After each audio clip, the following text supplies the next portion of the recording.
You're listening to another episode of the Just Go Bike podcast, powered by RAGBRAI. This is the award-winning podcast where we are all about the culture of cycling, just for the fun of it. Your hosts are Murph from the Murphology podcast and AP from Parrot Talk. With tales from all over the nation, come for the bikes, stay for the fun, and leave with a smile. And now here is Murph. Hey, that's me. And AP. Hey, that's me. Well, hi, Murph. Hello, AP. It's March. Smarch today. It is March. It's March, and it's in like a lamb. So I think I will be able to ride outside here in the next couple days. Yeah, we rode outside last night for my club ride. And I mean, I still was bundled up, but like it was beautiful last night. Yeah. Something about the spring weather, it really puts the fire in the belly. You know, it gets you out there excited to ride. And even though you come back home like covered in mud, it's still such a good time. And hopefully it's a real spring, not a fake, how Iowa fakes us out all the time with. Yeah, it's now probably we're a gonna fake get a snowstorm. Yeah. I won't dare plant my garden for another couple months, but it's still nice. I still enjoy it while we got it. Yeah. All right. So let's talk RAGBRAI. This year we have a shorter route, but we have more elevation. So, it's a little bit of A, a little bit of B. It's still going to be a challenging route, even though we won't have the miles, on each day. Yeah, that's right. And I think, correct me if I'm wrong, but I think it's our shortest route ever, but the 10th hilliest. So we are in for, less miles, but more elevation, so to speak. We're covering 391 miles and over 16,000 feet of climb. That's right. And that's not nothing. I mean, some people who live in a flatter state like Florida will struggle to get a couple hundred feet of climb in their training rides. So a lot goes into getting ready to be riding RAGBRAI for 7 straight days, especially for people who have more challenges with training. Now, people in Florida have the advantage of training in humidity, so it's kind of a trade-off. But that's a whole side tangent. But and I'm glad you said that because our interview today with Coach Ertl, we actually address what do people do when they're in flat terrain areas. So very good. Stay tuned. Yeah. Well, I've read Coach Ertl's blogs for years. I love his advice, so maybe I'm a little bit tuned into it. But if you haven't started training yet, this episode is for you. So I guess even if you have started, this is probably still good information. I mean, I have started training, but I've kind of slacked off recently, so I feel like I really need to listen to and take the advice of this episode. And in addition to literally just getting miles on your bike, you also have to think about and prepare for the hills, the nutrition, your hydration, and let's not forget getting mentally prepared to camp in a tent for a week. Yeah, that is a major thing to prepare for. And in fact, I do suggest tent training. But as far as the bike, Coach Ertl will share his thoughts on what it takes to get ready. And why don't we share a couple of tips of our own just to kind of get things rolling? One thing that I would suggest, and I think Coach Ertl also suggests it, but is to just slowly increase your miles. So like, let's say here in March, every time you go out for a bike ride, you do 5 miles. Yeah. Maybe, one day you do 5, the next time you do 6, the next time you do 6.5. It doesn't really matter, but always increase. And within a month, you may be doing 10 miles, which feels like it used to feel when you did 5 miles. So that's right. That's kind of the basics of training. How about one of your tips? Then I'll do another. Yeah. But I just want to speak to your tip really quick. You notice that a lot when you talk to someone who hasn't really done much cycling and they think you say, oh, I did a 5-mile ride, and they're very impressed by that. But for my standards, a 5-mile ride is barely even counts towards training because I'm used to riding longer distances. So as you get into training more and then you talk to your friends who haven't been biking, it'll really stand out to you how efficient this training, especially if you follow Coach Ertl's training plan, is, where it really helps you build up and, get more and more miles under your belt. And then maybe you'll do a century. Who knows? So, yeah. All right. So my first tip would be to it's kind of along the lines of yours, but work into your training plan to be able to ride 2 or 3 consecutive days where you're building up fatigue as you go along. One day you can do easy peasy, but then the second day, well, maybe your legs hurt a little bit more. And maybe by day 3, your butt hurts, but you're still out there doing it. And that's a kind of toughness that you can train for. Yeah. I mean, when RAGBRAI comes around, you've got 7 days, possibly 8 if you ride to the expo or any of that sort of thing. So You're right. Yeah. It's a special kind of toughness. It's kind of like riding a marathon where you have to prepare your body for that longevity in the saddle. Yeah. Okay, so that's fun because my tip goes along with your tip, which goes along with my first tip, right? Yeah. And my second tip is to focus on time in the saddle rather than speed, especially right now. Like any touch points where your body touches your bike. So I would say for sure your butt, your the palms of your hands, the balls of your feet, all of those touch points really need training as much as your muscles do. Yeah, absolutely. So aim for a steady all day pace. If you've got to do 60 miles every day for RAGBRAI, if you're out training, you have to think about that in the back of your head. Do I really need to go 23 miles an hour for 10 miles when I have to train for riding across the state of Iowa? Yeah. If you ride flat out for 10 miles and you still have 50 miles to go, you're going to be sorry at mile 55. So just pace yourself and, you can give it the gas once in a while, but just make sure that you remember, exactly what you got to do in the future. So yeah. So my last tip I'll give before we let Coach Ertl give the real tips is that I would just sort of experiment with eating and drinking while you ride. I try to eat or drink or both every 20 or 30 minutes just to you'll have to find what works for you. For me, near constant eating and drinking is what is the key because I like to keep my blood sugar up. I like to keep things moving and I just get so thirsty and, it's really completely different than what you experience when you're not exercising constantly. You really have to eat and drink more than you think you do. It's sort of a mind over matter type situation. Yeah, I think Matt Phippin's been saying that when we've been recording with him and maybe it's actually your tip that he stole. I'm not sure, but he always says, drink before you're thirsty and eat before you're hungry. That's right. Yeah.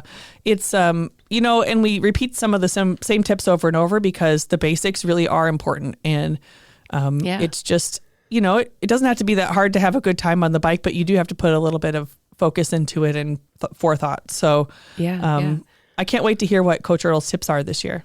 Yeah, so he's been on the podcast every year for several years, but he is focused on RAGBRAI 53 and how he can help us be better at cycling across the state.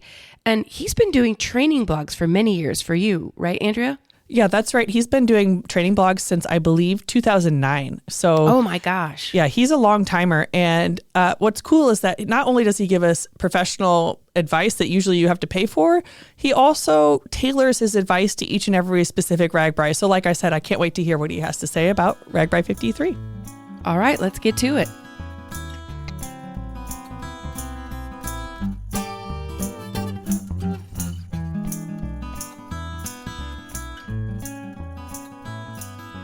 He is back. Coach Ertl is here to tell us a little bit about training. Hey, Coach. Hey, how are you doing? Good. Glad to have you back. It's always fun, that the year is officially beginning when we see the training plan come out in the blog on ragbrai.com, and then we get to sit down and talk for a few minutes about training. Yep. And every year the course is a little bit different, but it's always got at least 400 miles. There's always some hills. There's always heat. There's always humidity. And there's always usually some headwinds. So the famous 4 H's. That's right. And this year we have a little more hills, 10th hilliest. It's a little shorter though, but still, I always tell people 400 miles in a week is a lot for anybody. Sure, yeah. And I think, I don't have it in front of me, but I think it was upwards towards 16,000 feet of climb for the whole week.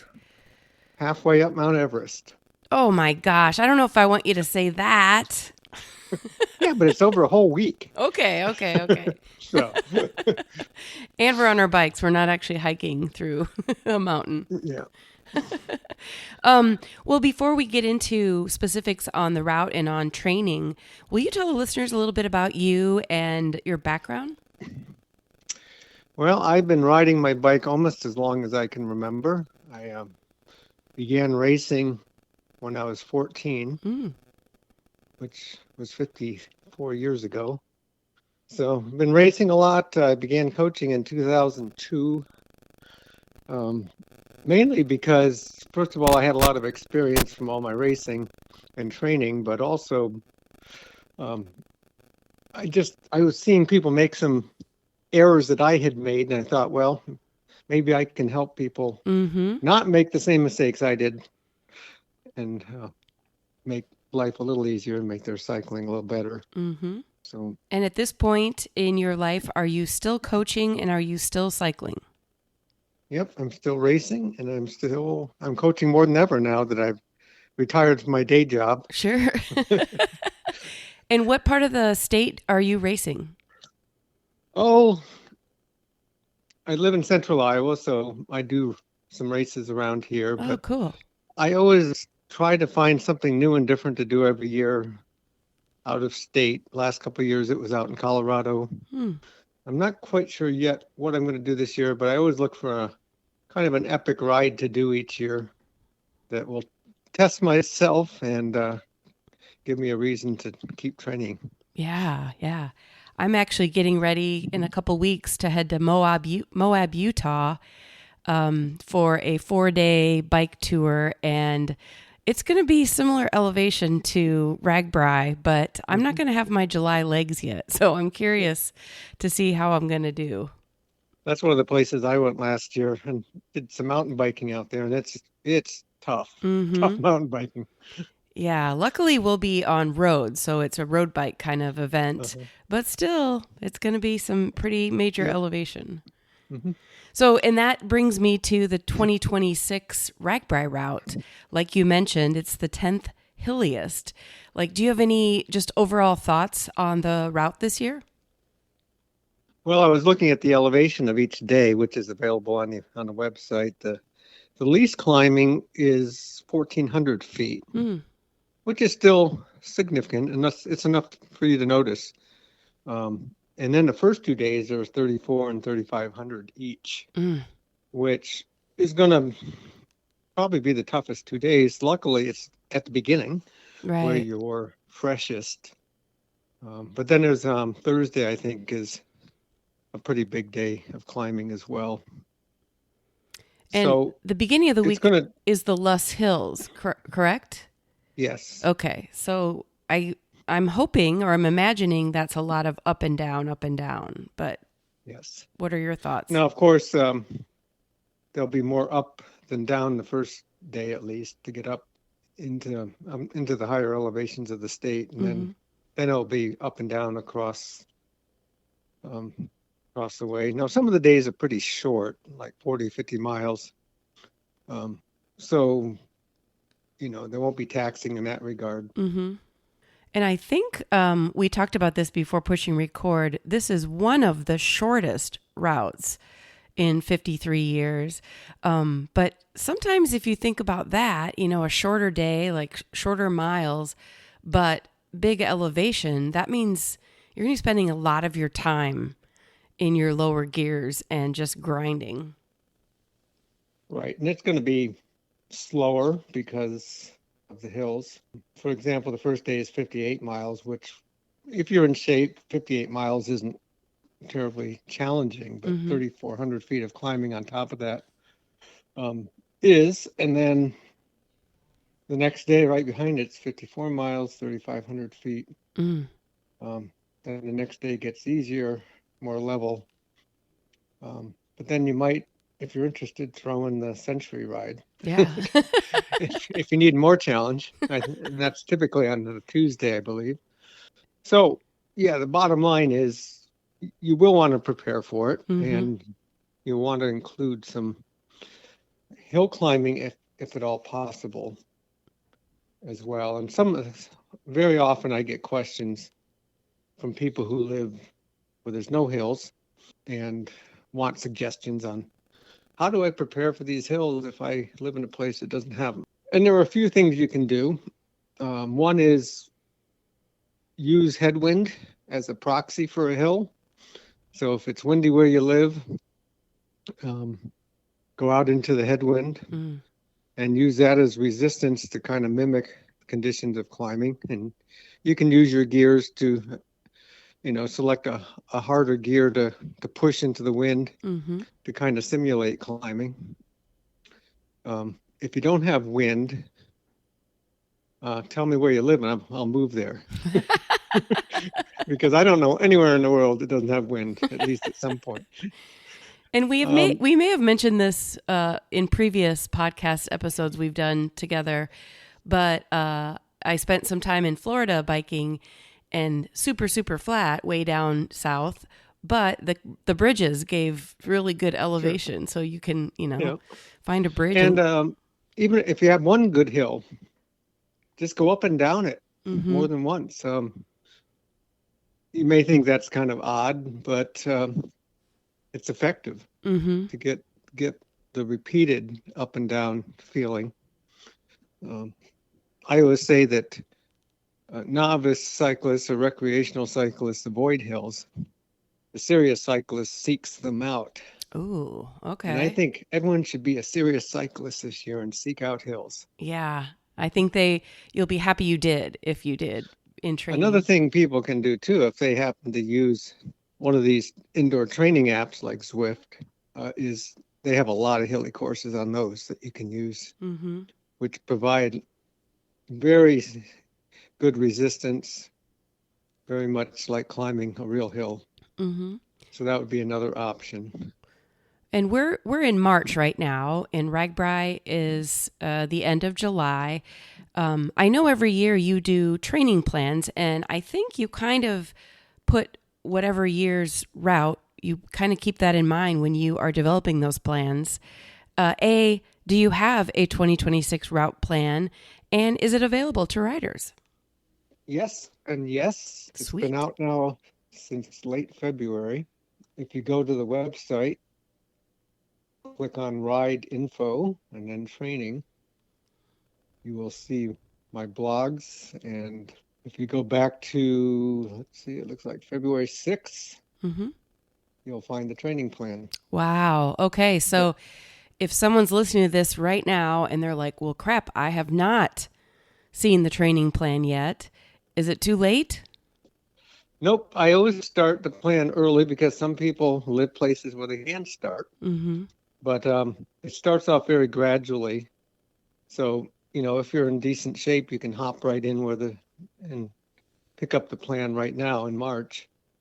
Or you can go back and start at the beginning, just change the dates and gradually ramp up. The thing I'd mention is, it's to call it a plan it's a loosely call it a plan. It's really just a guide, a template for how many miles you should think about riding in a week as the season progresses, and also what's the longest ride you should be aiming for each week. Okay. And both of those should ramp up little by little throughout the season. So if your longest ride may be 20 miles now, try to increase it 5 miles a week. And before you know it, you'll be doing 50, 60 miles. And even if you plan to do the century day, doesn't mean you necessarily have to ride a century before RAGBRAI. Typically, if you are able to ride 70 miles before RAGBRAI, you ought to be able to handle the century option quite well. Because really, once you've been able to ride a bike 4 hours, 5 hours, as long as you keep eating and drinking, you ought to be able to keep going if you pace yourself. And that's always the important thing too, is don't overextend on the hills or just try to keep up with people, because you might pay for it at the end of the day. Do you have a kind of a general thought on how many miles riders should have in their training before RAGBRAI starts?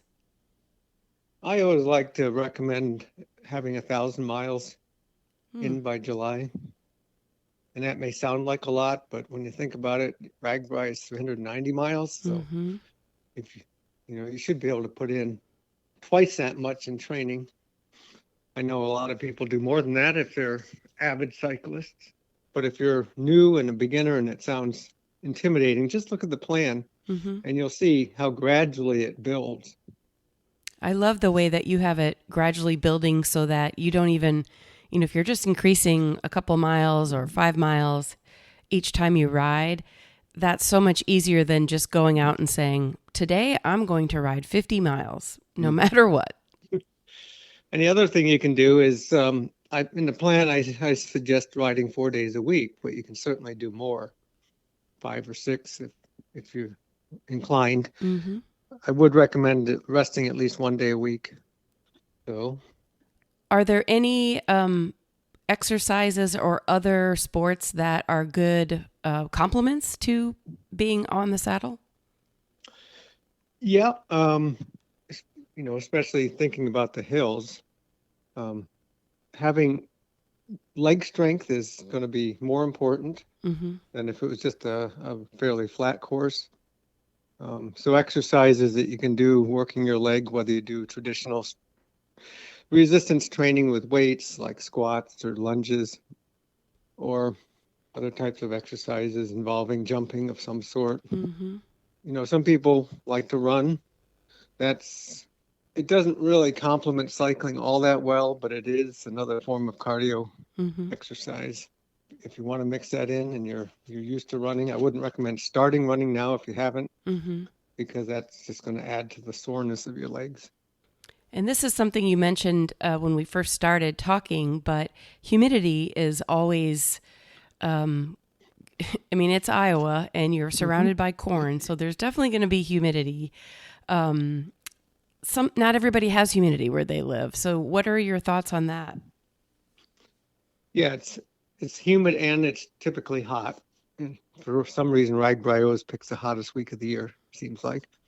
Right. But yeah, so a lot of people on RAGBRAI will get up before dawn and get going while it's still cool to avoid the midday heat, which is fine for when you're riding RAGBRAI. But as you're preparing for it, I would encourage people not to do all your riding in the early morning hours when it's cool. You'll need to get out and do some riding in the afternoons to get some of that acclimation to heat and the humidity. And your body will adapt to the heat and humidity as you train. It's also a good chance to practice your hydration, drinking while you're riding, figuring out what you like to drink, whether it's just plain water or sports drinks of some sort. And just getting in the habit of drinking as you're riding.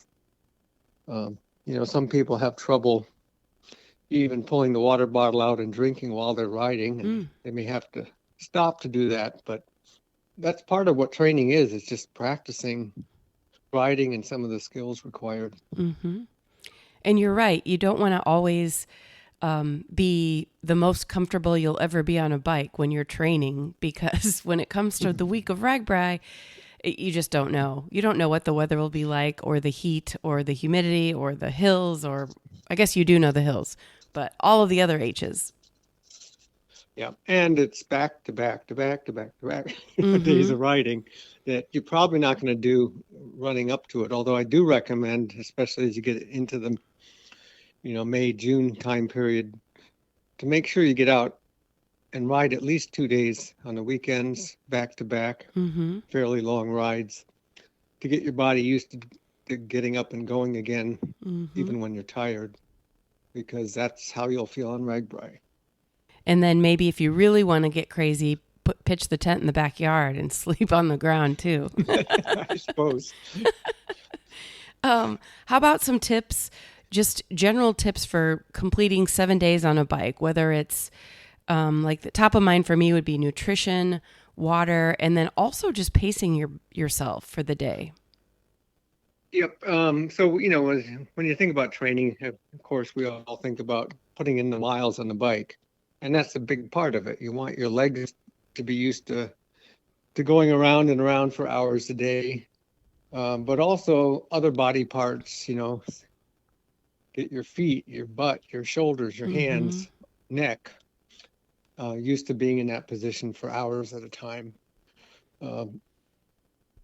But then there's all the other things like you mentioned, the nutrition, fueling before you ride. And notice I said fueling, not just eating, but you need to think about food as fuel as you're going into your longer rides, and making sure you have energy on board your body. So eat before you ride, especially on long days. Carry food with you, or drink mix, or both. And then, another thing about training is you want to use it to figure out what you can tolerate when you're riding. Right. One of these bars may taste great when you're at home, may not taste so great when it's 85 degrees and you're tired and you're dry and you're trying to choke down one of these bars. So figure out what you like that's easy to eat, that you enjoy, because if you enjoy it, you're going to be more apt to eat it. Same goes for drinks too. Don't just drink something because if somebody says it's good for you. Make sure it's something you like the taste of. But if you eat before you ride and you have food with you, some calories to keep trickling in, and I like to, when I'm doing a long ride, just take a bite of something every 15 minutes or so. You don't need a lot of food, but you just need a kind of this trickle of carbs going into your body will do an amazing job at keeping you feeling fresh. And with hydration, a lot of times fatigue is just an indication of being dehydrated, not necessarily out of energy. So you'll want to also be drinking. I recommend a bottle an hour, at least, more if it's hot. So it's a good idea to carry 2 bottles with you. So you always have one, even if you empty one, you have another one. And then that should get you at least 2 hours into a ride, and then you can refill it at a convenience store or water fountain. Do you have any general thoughts on salt intake, like salt tabs or keeping salt, like eating salty snacks? I'm not a big fan of taking like salt tablets. For one thing, your body needs a number of different minerals: calcium, potassium, magnesium. So just taking salt may satisfy your salt requirement, but you also need these other minerals. Sure. So there are tablets you can get that are combinations of all of those. And the same goes for drink mixes. A lot of drink mixes have minerals added to them. So if you're drinking one of these powdered drink mixes, look at the ingredients and make sure they've got key ingredients. But most of us consume enough sodium just in our regular diets. Probably don't need to supplement. But if you're concerned about it, the first thing I would do is try to get it through either your energy bar or your drink mix. But if you're someone that's experienced a lot of cramping and you're a heavy sweater, you could consider looking for these electrolyte tablets. And there's also tablets that you put into your bottle and they fizz. They're electrolyte tablets. And those are good too, because first of all, they make the water taste good and it has some fizz to it. And they contain a lot of the electrolytes you need as well. And I carry those, actually both AP and I carry those electrolyte tablets. And the nice thing about those is they're easy to transport. They either can come in a tube, the actual brand, or you throw them in like a Ziploc, and they aren't messy. Yeah, and the other thing is once you finish them and you have that empty tube, that's very good for holding powdered drink mix. Oh, yeah, okay. That you can then take with you and pour into a bottle when you refill it. And the other thing I like about those tablets is sometimes when you stop and get water someplace, it's not the best tasting water. Right. And you throw in a tablet and it covers up whatever flavor Yeah. the local water supply has. Yeah. And I think we talked about that on a previous episode, but every community, as you leave town or get into town, will have like free water, but it's in the form of like a fire hydrant that they've turned into a multi-use sprinkler. So whatever water they have for their city is what you're going to get, unless you can find a gas station to get some sort of special bottled water. And there are plenty of places typically that you can either buy or sometimes even give away bottled water. Mm-hmm. Yeah. So if you're particular about that, I'm sure you can find some bottled water to use as well. But if you keep the food coming in, you keep the water coming in, Mm-hmm. You build up tolerance to the miles and the heat and the hills. That's most of it.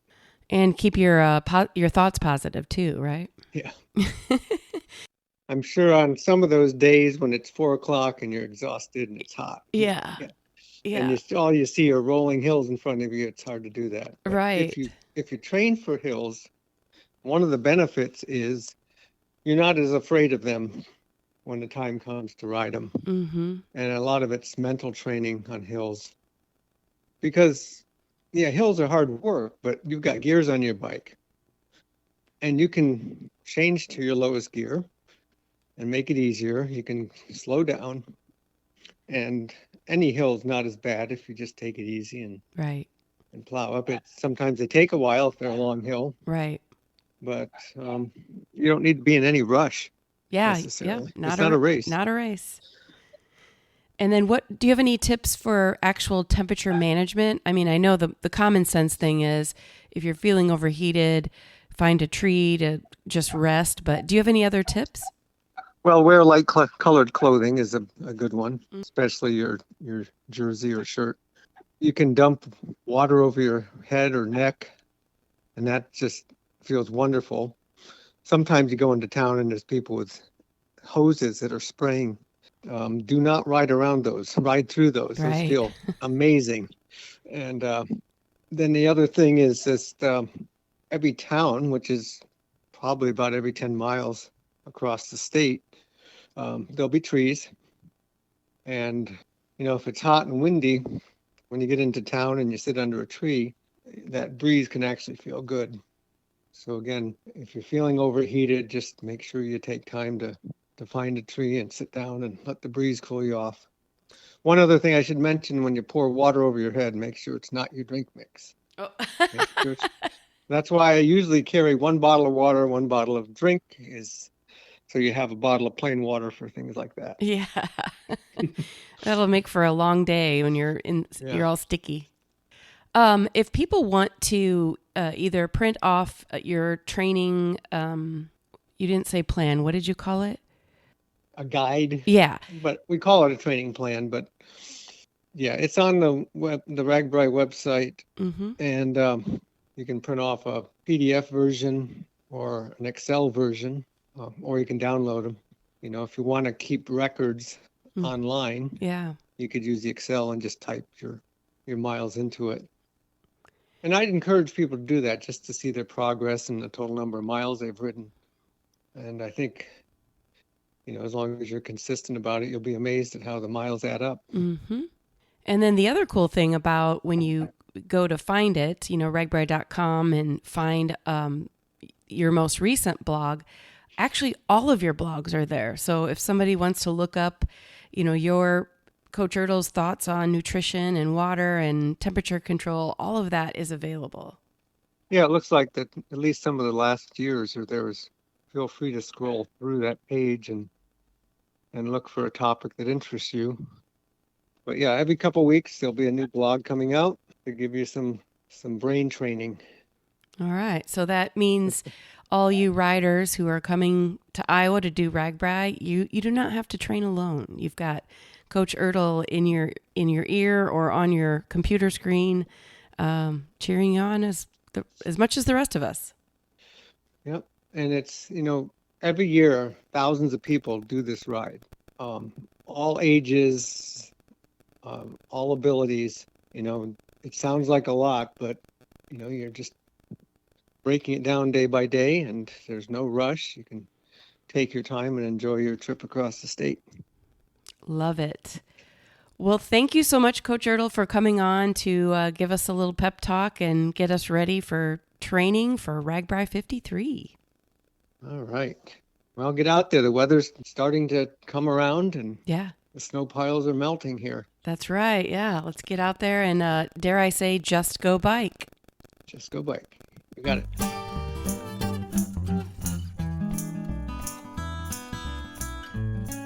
Well, listeners, that is it for today. We want to thank you for tuning in to listen to the Just Go Bike podcast. If you would like to contact Murph and AP with a comment about the podcast, or maybe even you have a topic in mind, you can reach us at justgobikepodcast@gmail.com. Please follow us on Instagram and Facebook and watch our intros on YouTube. And don't forget to rate, review, and subscribe to this podcast, especially if you're a fan. That is going to do it for this week. Until next time, Just go bike.